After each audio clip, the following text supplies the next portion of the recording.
Hello everyone, Ryan from the MTG Homebrew Network here, bringing you all a new Tiny Leaders deck. You saw in the title of the video, this is a dredge deck. Now, when I brew something, sometimes I'll start from scratch with like an idea, or I'll take an idea from an already existing deck and apply it to whatever I'm doing in whatever format I'm building for. So if we take a look, I've built a dredge deck for Tiny Leaders using Najeela the Blade Blossom as the leader. Primarily for colors. I needed at least 4. 5 does work, but Najeela is just like the best standalone creature option. Kind of the same like mental philosophy as like a CEDH, where you want some kind of good card that gives you the colors that you need in the command zone. And that's what I've done here, is Najeela being a 5-color leader that can just hit the board and do its own thing, but I can also supplement it with the rest of the deck doing its own thing as well. That is to say that the leader itself does not supplement the other plan of the deck, specifically to dredge itself into the graveyard. Najeela has nothing to do with that. It's just a self-sufficient creature that can do its own thing. But the rest of the deck is centered around being a graveyard deck. We have things that mill ourselves, like Barrowgoyf. We have all of the playable dredgers in 4-color minus blue. 4-color no blue.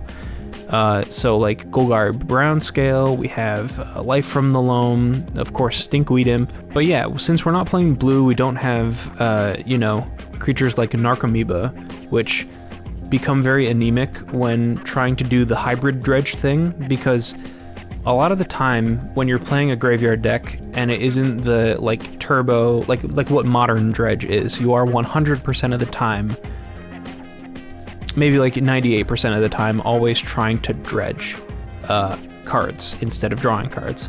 Whereas this deck leverages having cards in your hand that are good with the graveyard, and when you're in that position, then you can commit to dredging cards. So you'll want to set up like your Tortured Existences or maybe your Nethergoyfs on the battlefield before you start filling your graveyard.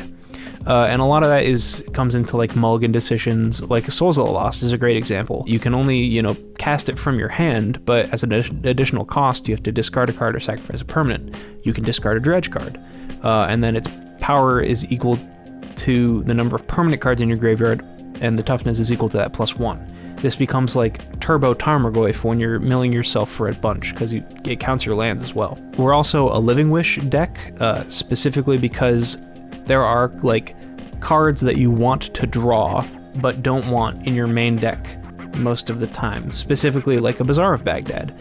Yes, it's good when you're doing the turbo dredge thing and you're already set up, but it's not good in your opening hand because you need to like progress some mana onto the battlefield. This is a dredge deck that wants to cast spells as opposed to just rely on like using the graveyard as a means to put permanents into play.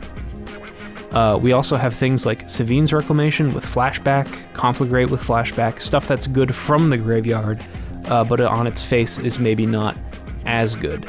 Sevinne's is awesome most of the time. It's going to get back your Stinkweed Imps or your Souls of the Lost, and also your Druid's Repository, which is like a combo with Najeela.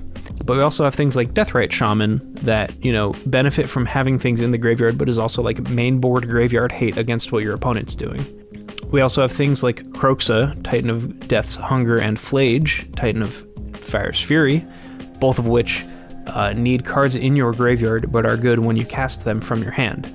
They can only hit the battlefield if you escape them, but they still have an effect where it's like a Lightning Helix or whatever Kroxa's namesake is. I think it's a unique effect. But we also have like Poxwalkers, which is like the, Ashen Ghouls of the type of deck. We have Bloodghasts that come back from the graveyard, Poxwalkers. Yeah, like your Scrapwork Mutts. There are things that are good from the graveyard that are not supposed to be cast from your hand, but they can be if you're in that position. Sure, they won't be as good, but it's still spells you can cast. We have like Cathartic Reunions and Thrilling Discoveries to help set up your dredge turns.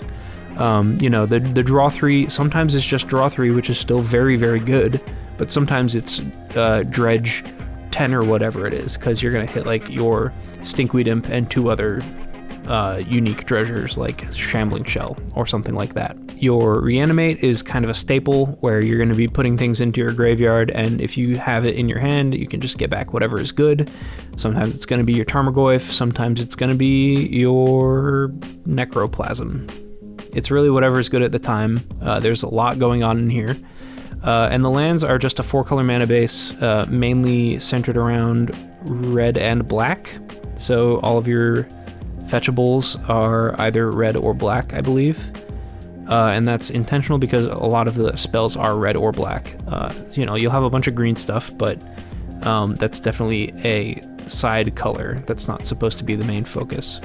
This is like the most fair Underworld Breach deck. We're not playing Lotus Petal. It's just the like, I have something in my graveyard that I want to cast. I'll pay 2 more mana plus its mana cost and get it back.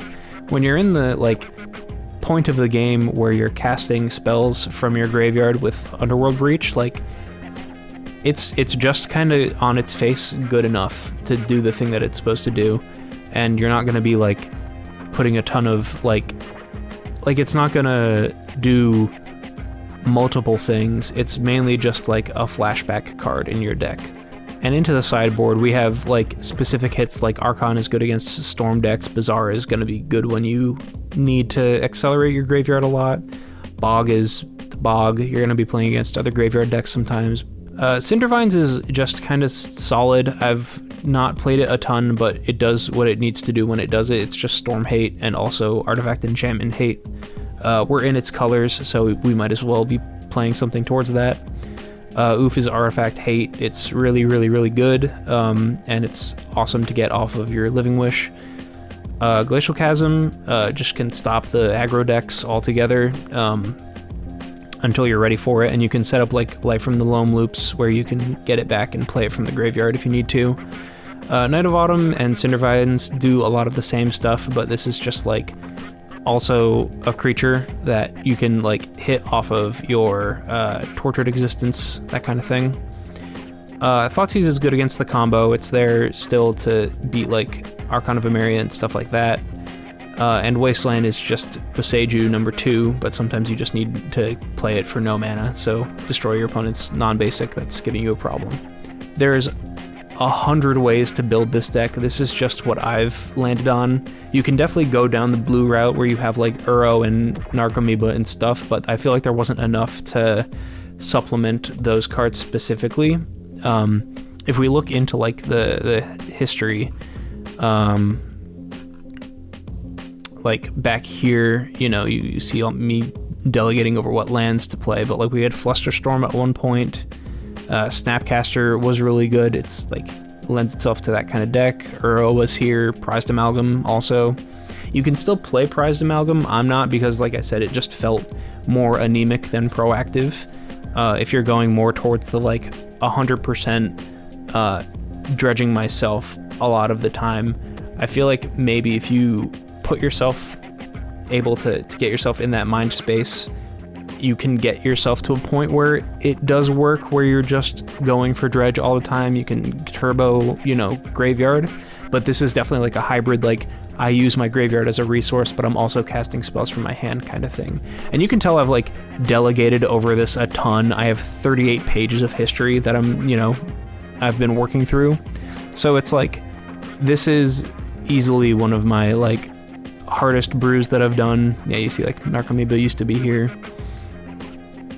Blood Rage Brawler, I tried at one point. A Cursed Minotaur was in the sideboard. I was considering, you know, just how do I like edict a creature if I need to, but I found out like I just probably don't need to. Boggles is a very niche deck. But yeah, this is a Dredge. It's played very fun. I definitely recommend it. I recommend proxying it if you're going to build it, because holy, don't pay that.